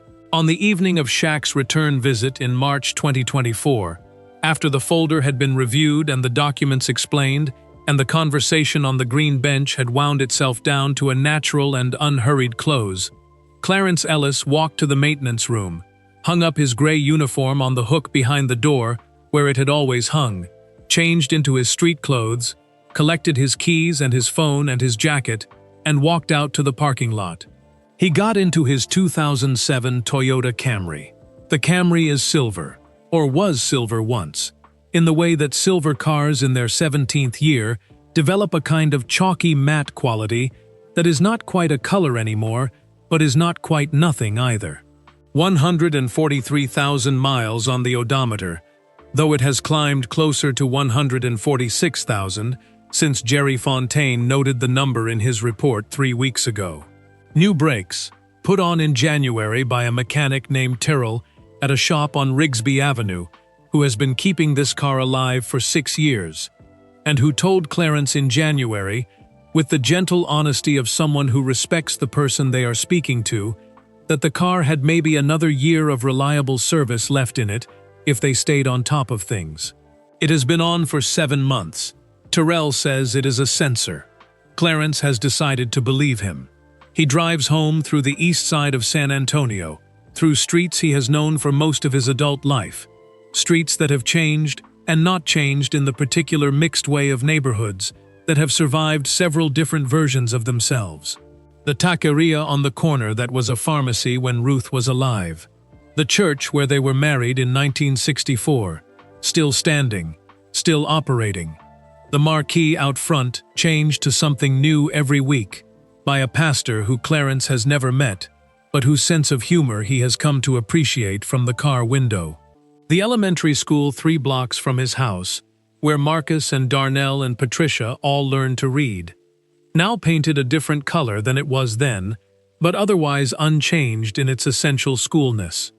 He pulls into the driveway at 4:22 in the afternoon. The house is a small house. 3 bedrooms, one of which is now storage, which has been the case since 2009, and which Clarence has made a decision not to change, because changing it would require deciding what to do with Ruth's things, and he has not yet arrived at a place where that decision feels possible. The yard has the pecan tree he planted in 1987, which is now old enough to have opinions about the weather, and drops its nuts with an authority the younger tree never had. The porch has 2 chairs on it, which has also been the case since 2009, and which Clarence has also made a decision not to change. He goes inside.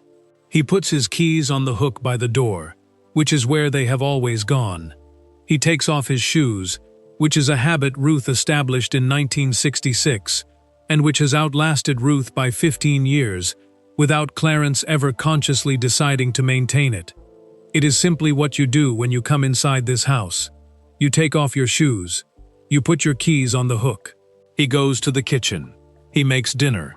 Pork chops, seasoned the way Ruth taught him, which is to say, with a specific combination of garlic powder and smoked paprika, and a pinch of something she called her secret, that he eventually identified as a very small amount of brown sugar rubbed into the meat before the other seasonings went on.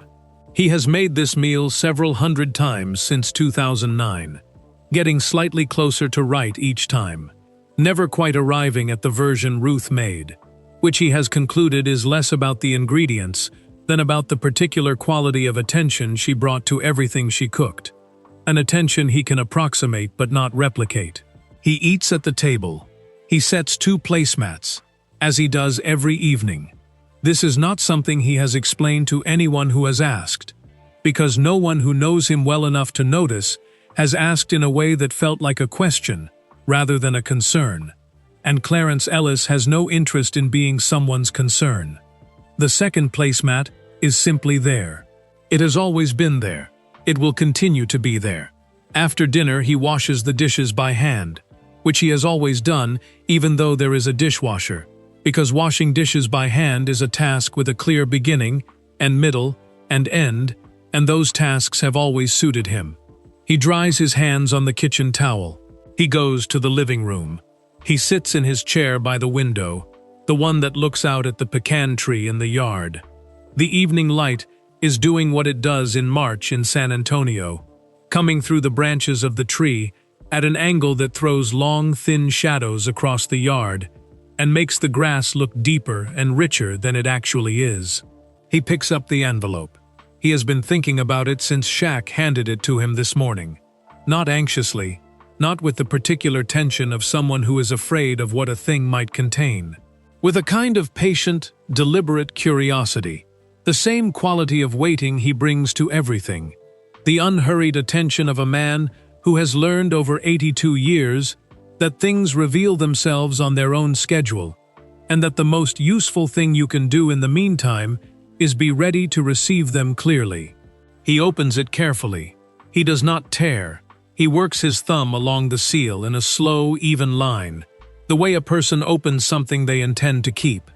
Inside the envelope is a single sheet of paper, not a check, not a legal document. Those have been handled. This is something else entirely. Plain white paper, standard size, and on it, in handwriting that is large and careful, and clearly the product of a person trying harder than usual to be neat, the handwriting of a man more accustomed to signing contracts than composing sentences by hand, is a letter. Clarence puts on his reading glasses. He holds the paper in the evening light from the window. He reads. The letter begins, "Mr. Ellis, I have been meaning to write this for 35 years. I did not know that was what I was doing. I thought I was just getting through the days. But now I understand that getting through the days was exactly the point, and that you were a significant reason I knew how." It goes on. It tells the story of October 1989 from Shaq's side.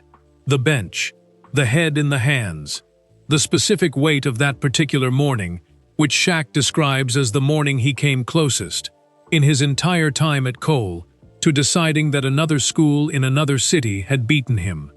That the arithmetic of starting over had finally come out wrong. That being enormous and conspicuous and perpetually new was a thing that had a limit, and he had reached it.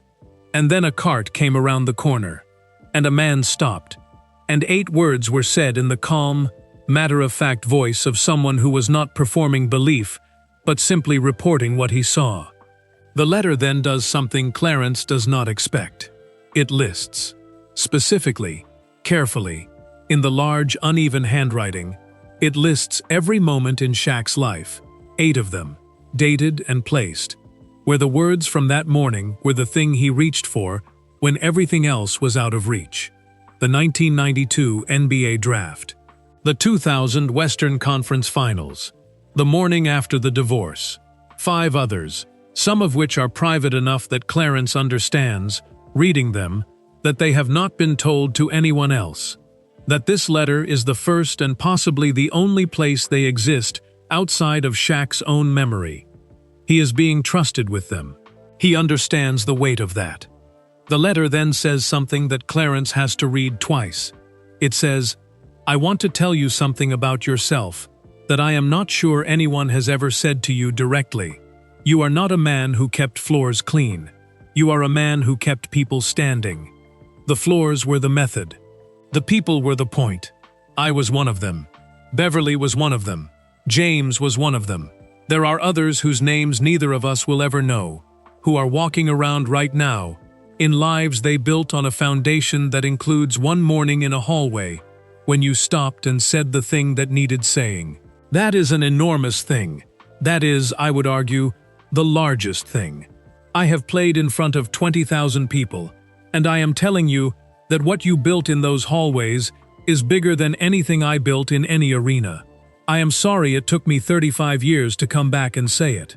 I am going to spend the rest of the time I have making sure you know it was not because it wasn't true." Shaquille Clarence reads the letter twice. He folds it carefully, along its original creases, and slides it back into the envelope. He sets the envelope on the arm of the chair. He looks out the window at the pecan tree in the fading light, at the long shadows crossing the yard, at the second chair on the porch, visible through the glass, sitting empty, the way it has sat empty for 15 years.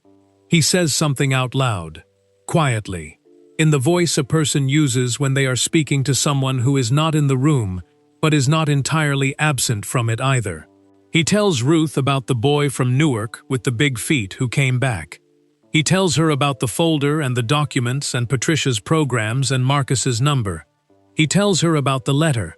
He tells her he thinks she might have had something to do with the timing. He tells her it feels too precise to be accidental.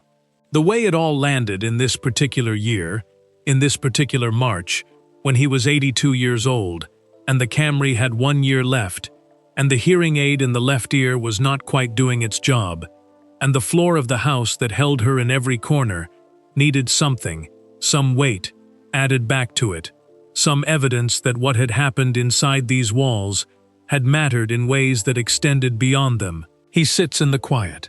Outside the window, the last of the evening light leaves the pecan tree, and the yard goes blue, and then gray, and then the particular soft dark of a San Antonio night, which is never fully black, because the city's light comes up from below and tints everything faintly amber at the edges. Clarence Ellis, 82 years old, lifts the envelope from the arm of the chair and holds it in both hands. He does not put it in a drawer. He does not set it on a shelf. He slides it carefully into the inside pocket of the jacket, hanging on the hook by the door. The jacket he wears to work. The one he puts on every morning before he gets in the Camry and drives across the east side of San Antonio to the school that has held more of his life than any other place on earth. He will carry it with him from now on. He goes to bed. And for the first time since a Thursday morning in September of 2009, when the door slammed in a house full of open doors, Clarence James Ellis sleeps through the night. April 9, 2024. The Club Shay Shay studio is not a large space. That surprises people who have never been there. They expect something proportional to the show's reputation. A vast, polished, broadcast-quality room with a production crew of 20 and lighting rigs hanging from a 30-foot ceiling. What they get instead is something closer to a very well-appointed living room. 2 chairs, a low table between them. Good lighting, yes, but the intimate kind. The kind designed to make people forget the cameras rather than perform for them. The kind of lighting that says, whatever you brought in here with you, you can put it on the table. Shannon Sharpe, who built Club Shay Shay from a personal project into one of the most watched sports and culture podcasts in the country before moving it to ESPN and iHeartMedia in 2023, understands something about that kind of space. He has spent 30 years as an NFL tight end and then a television personality, learning the specific skill of making people comfortable enough to say the true thing rather than the prepared thing. He is very good at it. He is, in the estimation of people who study these things, one of the best in the business at the particular art of the follow-up question. The second question, the one that arrives just after the first answer, in the small window when a person's guard is still slightly lowered from the effort of answering, and the real thing is briefly accessible. Shaq knows all of this about Shannon Sharpe. He agreed to come on the show anyway.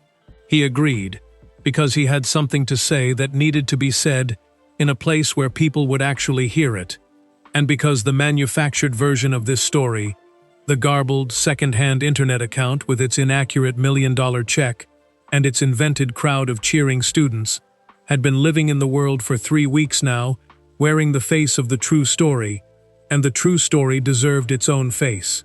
He sits down in the chair across from Shannon Sharpe at 2 p.m. on a Tuesday afternoon, which is again deliberate, because Shaq has decided that Tuesdays belong to this story now. Shannon opens the way he always opens, with something that seems casual and is not. He asks Shaq about the Instagram post, the bench photograph, the single period. Shaq looks at the table for a moment. Then he looks up, and he says the name out loud for the first time in public, in the clear and unhurried voice of a man who has decided that a name has been kept quiet for long enough. Clarence Ellis, he says. That's who I went back for. Shannon Sharpe is quiet. He does not fill it. He has the discipline of a man who knows when silence is doing better work than he could. Shaq tells the story. Not the whole story. Some of it belongs to Clarence and will stay with Clarence. But enough. He tells it the way he has rehearsed it in his head, starting with the hallway and the mop and the gray uniform and the 82 years, and then going back to 1989 and the bench and the 8 words. He tells it without performance, without the showman energy that defines so much of his public presence, without the laugh that usually fills the spaces where emotion might otherwise show. He tells it as a man telling the truth about something that mattered to him. Shannon Sharpe, at one point roughly 12 minutes in, puts his hand flat on the table between them. It is a small gesture. It is the gesture of a person who needs to make physical contact with something solid, because what they are hearing is doing something to their internal equilibrium. He does not interrupt. When Shaq finishes the main arc of the story, Shannon asks the follow-up question. The second question, the one that arrives in the small window. He says, "What made you write the letter? Why wasn't the financial piece enough?" Shaq is quiet for a moment. Then he says something that neither of them planned, something that arrives in the conversation the way the true things always arrive. Not announced, not prepared, but found in the moment of speaking, the way you sometimes discover what you think by hearing yourself say it. He says, "Because the money fixes the problem in the world. But the letter fixes the problem in the man, and he needed both. And..." He pauses, looks at the table, looks back up. "Honestly, so did I." Shannon Sharpe nods. He nods the way a person nods when something has just organized itself into sense that was previously incomplete. He says quietly, "So did I." And then, because he is Shannon Sharpe, and he has spent 30 years knowing when to push and when to stay still, he does not ask another question. He lets that sentence sit in the room. He lets it be the thing that it is. 2 words that contain the entire weight of the conversation, the entire answer to why this story matters, beyond the two people at the center of it. So did I. Because everyone in the audience, watching on YouTube or listening through earbuds on a commute, or sitting in a break room with the phone propped against a coffee mug, has a Clarence Ellis. Everyone has a person who said the thing at the right moment in the right hallway, and whom the world then allowed to become invisible. Everyone has a debt that has been sitting unpaid, not out of malice, but out of the particular human tendency to let the urgent crowd out the important, until you are sitting in the doorway of a school you have not visited in 35 years, watching an 82-year-old man mop a floor. So did I. The episode airs that evening. By midnight, it has 4 million views across platforms. By the following morning, it has 11 million. By the end of the week, 40 million. Clarence Ellis's name trends on the platform formerly known as Twitter for 47 consecutive hours, which is a strange and slightly absurd thing to happen to a man who does not own a computer and carries a flip phone with a cracked case in the pocket of a gray maintenance uniform, but which is also, in its own way, the world doing the only thing it knows how to do when it encounters something true, pointing at it, loudly and repeatedly, until enough people have seen it. In schools across the country, in the days that follow, things begin to happen. A principal in Detroit sends an all-staff email asking teachers to write a personal note to one support staff member by end of week. A school district in Portland, Oregon, adds a line to its monthly newsletter recognizing a different custodian or maintenance worker each month by name, with a paragraph about their years of service. A high school in Atlanta starts what it calls a first name project, asking every student to learn and use the first name of every non-teaching staff member in the building by the end of the semester. None of these things are large. None of them fix the structural problem, which is large and old and not fixable by a podcast episode or a trending name or a feel-good newsletter item. The structural problem, which is that the people who hold schools together from the bottom are among the least compensated and least recognized members of the communities they serve, is a problem that will require policy and money and sustained attention over years to meaningfully address. But the small things are not nothing. The small things are what Clarence Ellis has been doing every morning for 63 years. And in a room in San Antonio, on the south side of the city, Patricia Ellis sits with her tablet on her lap and watches 40 million people learn her father's name. And she thinks about a woman named Doris May teaching children in a church basement on Saturday mornings in Seguin, Texas, because someone had to make sure they did not fall behind. She thinks about a reverend on a porch, reading his Bible in the last light of an evening, telling his children that the dignity inside the doing of a job done right belonged to them always, could not be taken, would not diminish. She thinks about her father coming to work every morning for 63 years, and making the floors clean and the hallways ready, and the lost ones found. She thinks about a boy from Newark with size 22 feet who came back. She closes the tablet. She calls her father on his flip phone. He picks up on the second ring, which is always how he picks up. Never the first, and never the third. Always the second. Which Patricia has decided over 82 years of knowing him is simply one of the fundamental organizing principles of the universe. She says, "Daddy, you're famous." Clarence is quiet for a moment. Then he says, "I've been famous in this house since 1964. Ruth told me so." Patricia laughs. It starts somewhere deep in her chest and comes out like it is surprised to be happening. Her mother's laugh. Exactly her mother's laugh. Clarence hears it and says nothing.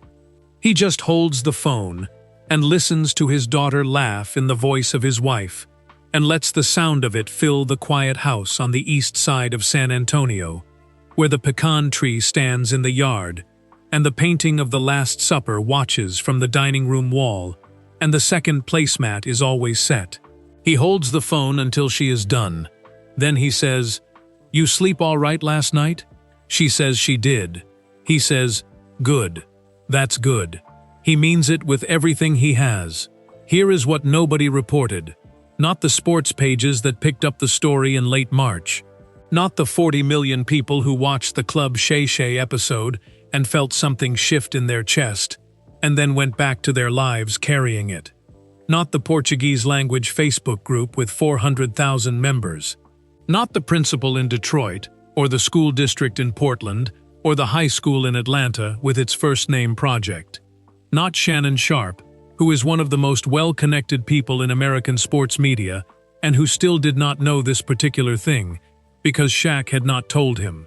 Not Jerry Fontaine, who built the trust and found Rosalind Vega and located Marcus in Houston and did all of it with the precision and discretion of a man who has spent 30 years making other people's important things permanent, and who still did not know this particular thing because Shaq had not told him either. Nobody knew, because Shaq had made a decision, sitting on the green bench in February 2024, that this piece of the plan was different from the other pieces. The trust was practical. The medical navigator was practical. The letter was personal. But this last piece was something else entirely. It was the kind of thing that, if you spoke it before it was real, became a promise. And Shaq had learned, across 51 years of being a person who made promises in public, that the ones worth making are the ones you build first and announce second. The ones where the thing already exists before anyone knows to want it. So he built it first. He made calls in the background, quiet calls, the kind that do not appear in any public record and were not made through any publicist or assistant. He spoke to the principal of Cole High School directly.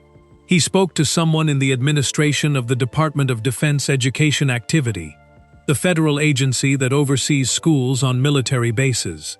He spoke to a lawyer who understood the specific intersection of school district policy and private recognition, which turns out to be a narrower area of law than you might expect, but an area that does, in fact, have a pathway through it if you are patient and specific, and willing to let the bureaucratic process do its work at its own pace. He was patient. He was specific. He let the process work. It took 3 months. In those 3 months, while the story traveled and the comment sections filled up, and Dorothy Sim gave her interview, and Beverly Dawson mailed her 8 pages, and James Pacheco held up his hand to his camera in Denver, and 40 million people learned the name Clarence Ellis. In all of that time, while all of that was happening, a separate and quieter process was moving through the administrative channels of the San Antonio Independent School District and the Department of Defense Education Activity, gathering the signatures and approvals and official stamps that turn an intention into a permanent fact. The last signature arrived on May 9, 2024. Shaq was in Los Angeles when Jerry called to tell him. He was sitting in the back of a car on the 405, which is where a significant portion of his California life happens. And when his phone rang and Jerry said, "It's done," in the tone of voice that means exactly what it says and nothing more, Shaq looked out the window at the flat bleached expanse of the Los Angeles basin and felt something release in his chest that he had not fully realized was being held. He said, "Schedule it for the 17th, May 17th, 2024, which is a Friday, which is deliberate, because Clarence Ellis has worked every Friday of his working life, and Friday afternoons at Cole are when the hallways get their final clean of the week, the one that sets the building up for the weekend, and Shaq wanted Clarence to be in the building doing exactly that when it happened. He wanted the thing to find him inside his work, not outside it. The ceremony is small, deliberately, specifically, non-negotiably small. Shaq made this condition clear from the first conversation with the principal, and repeated it in every subsequent conversation, and wrote it into the single email he sent to the district administrator overseeing the process. No media, no cameras except one, operated by a Cole staff member on a personal phone, to create a record for the family. No press release before or immediately after. No red carpet. No production. 60 people, approximately. School staff. A handful of former students who had heard through the particular informal network that connects people who attended the same school at the same time and have stayed loosely in touch across the years. district administrators, the minimum number required by the official nature of the occasion. Clarence's family. Marcus drove down from Houston the night before. He arrived at his father's house on the east side at 9:30 p.m. and let himself in with the key he has had since 1998, and found his father in the kitchen making coffee, which Clarence does every evening, regardless of the hour, because the making of coffee is a ritual that belongs to him now in a way it did not before 2009, when it was something they did together, and the question of who made it was a running negotiation. They sat at the kitchen table until midnight. They did not talk about the ceremony. They talked about Darnell. They talked about Marcus's daughters, who are 9 and 12 years old, and who Clarence has not seen since Christmas, and who Marcus has promised to bring down in the summer. They talked about the Camry, which Terrell has now said will need significant work by August, and which Marcus has said he would like to help with, and which Clarence has said he will consider, which in the language of Clarence Ellis means yes but not yet. Patricia arrived the next morning with her aide, a patient and capable woman named Sandra, who has worked with Patricia for 2 years, and who moves through the world with the particular calm efficiency of someone who has decided that the most useful thing they can do is make difficult things easier without making a performance of the making. They all arrived at Cole together at 10 a.m. The hallway was set up simply. Chairs arranged in 2 short rows facing the wall near the gymnasium entrance. A small podium that belonged to the school and had been used for everything from academic awards to retirement farewells over the years. Its surface worn smooth in the particular way of objects that have been touched by many hands on important occasions. And on the wall, covered by a piece of navy blue fabric, held in place by 2 pieces of tape, a plaque. Clarence did not know what was under the fabric. He knew there was a ceremony. Patricia had told him there was a ceremony. In the careful way she tells him things that she knows will require him to prepare himself without telling him so much that the preparation becomes its own obstacle. She had said, "The school wants to honor you. There will be a plaque. People will say some things. It will not be long." He had worn his good jacket, the dark navy one that Ruth bought him for Marcus's college graduation in 1987, and that still fit, because Clarence Ellis has been the same size since he was 40 years old, and shows no signs of renegotiating that arrangement. He had the letter in the inside pocket, as always. He had his hearing aids in both ears, the left one freshly adjusted by an audiologist that Rosalind Vega had connected him with 2 weeks earlier, the first time in 18 months that the left ear was performing at full capacity. And the difference was startling and quietly wonderful in the way that restored things often are, not dramatic, just suddenly, simply better. Shaq stood at the back of the small gathering. He had arrived before anyone else, at 8 a.m., and walked the hallway alone for 10 minutes. He walked it the way you walk a place that has meant something to you, slowly, with full attention, not going anywhere in particular, just being inside it. He looked at the bench with the dent. He looked at the utility cart by the water fountain. He looked at the gymnasium doors. Then he stood at the back and waited.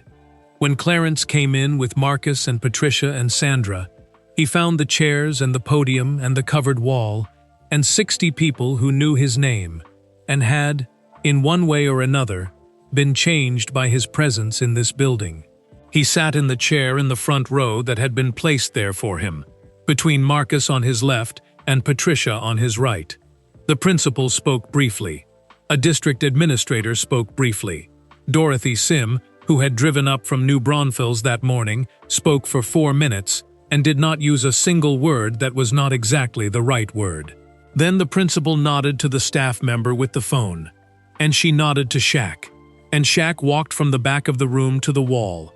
He was not supposed to speak. That had not been in the plan. The plan was that he would pull the fabric and step back and let the plaque speak for itself, which is what plaques are for. But standing there with the navy fabric under his hands and 60 people behind him, and Clarence sitting in the front row in the good jacket, with the letter in the inside pocket, and his hearing aids working properly for the first time in 18 months. Standing there, Shaq found that he had something to say that was not in any document Jerry had prepared or any conversation he had planned. He turned around and faced the room. He looked at Clarence. He said, "When I was 15 years old, a man stopped his cart in a hallway and said 8 words to me that I have been living on ever since. I have 4 championships. I have a Hall of Fame ring. I have a doctorate and a television show and more businesses than I can name quickly. None of it, not one piece of it, got built without the foundation that man poured on a Tuesday morning in October of 1989 when he had no idea what he was building and did it anyway." He stopped. He looked at the covered wall beside him. He said, "This hallway has had a lot of giants walk through it, but there has only ever been one giant who lived here." He pulled the fabric. The plaque was bronze, simple border, clean lettering, the kind of thing built to last 100 years without asking anything of anyone. It read, "The Clarence J. Ellis Corridor," in honor of Clarence James Ellis, who served the students of this school with dignity, dedication, and an open heart for more than 3 decades. He kept the floors clean so that others could stand on them. Dedicated May 17, 2024. The hallway went very quiet. Not the quiet of people not knowing what to do. The quiet of people knowing exactly what they are feeling and needing a moment to feel it without interruption. Clarence Ellis looked at the plaque for a long time. He looked at his name in bronze on the wall of the building, where he had spent more of his life than anywhere else on earth. He looked at the words beneath his name. He read them once. He read them again. Then he put his hand over his mouth, the way you do when something is too large for your face to hold all at once. Patricia put her arm around his waist from the right. Marcus put his hand on his father's shoulder from the left. Sandra stepped back to give them the space that the moment required. They stood like that, father, daughter, son, in the corridor that now bore his name, while 60 people who had been changed by this man's presence in this building sat in folding chairs and stood against the walls and did the quiet, necessary, human work of witnessing something that deserved to be witnessed. At the back of the room, Shaquille O'Neal stood with his hands at his sides. He was not performing. There was no camera on him. There was no angle being worked. He was simply standing in a hallway in San Antonio, Texas, looking at a man he had known for 35 years and a debt he had carried for all of them, and feeling the particular lightness that comes when something long overdue is finally, permanently, correctly done. Clarence lowered his hand from his mouth. He looked past the crowd, past the chairs and the podium and the staff member with the phone and the district administrators in their good clothes. He looked all the way to the back of the corridor. He found Shaq. He tilted his head slightly to the left. He did not smile exactly.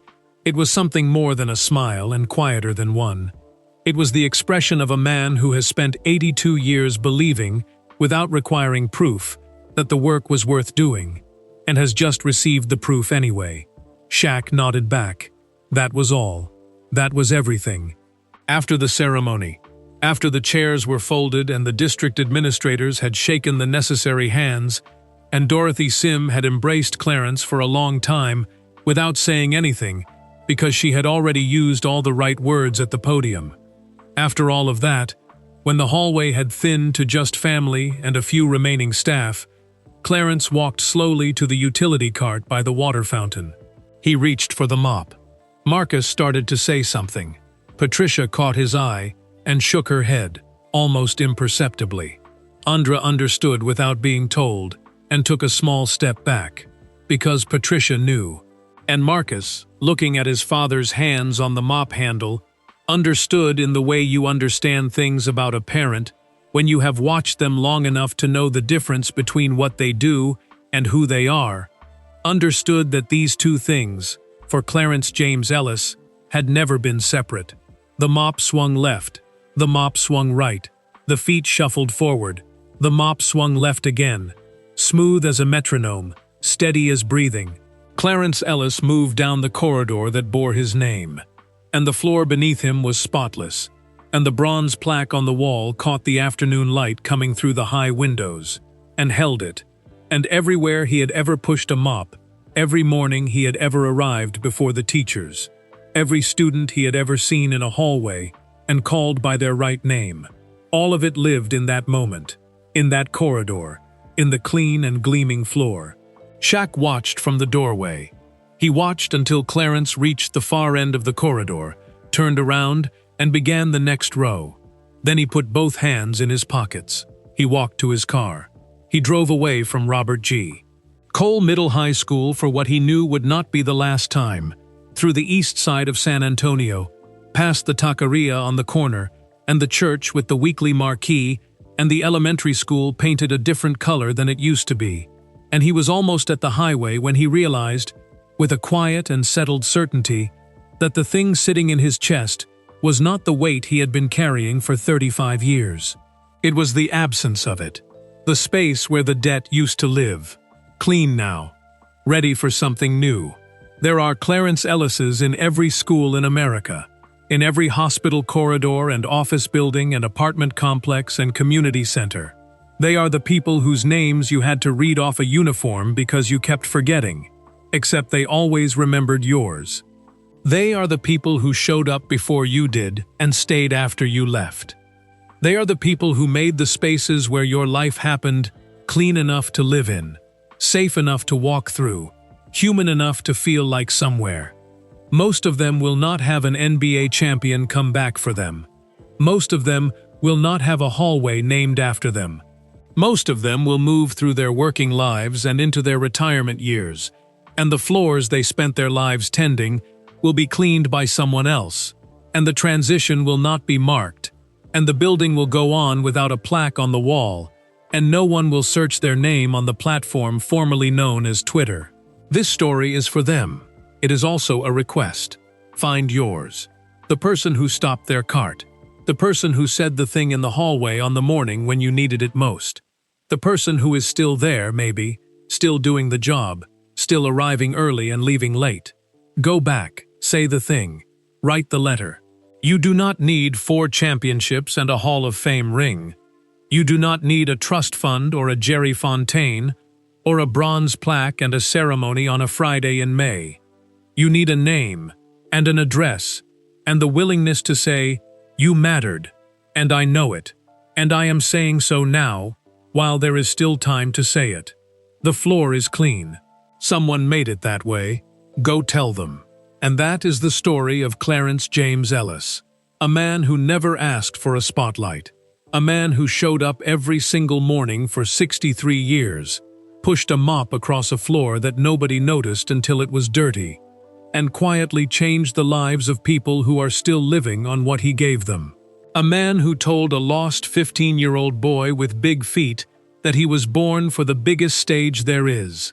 And a man who, at 82 years old, finally heard the world say his name the way it deserved to be said all along.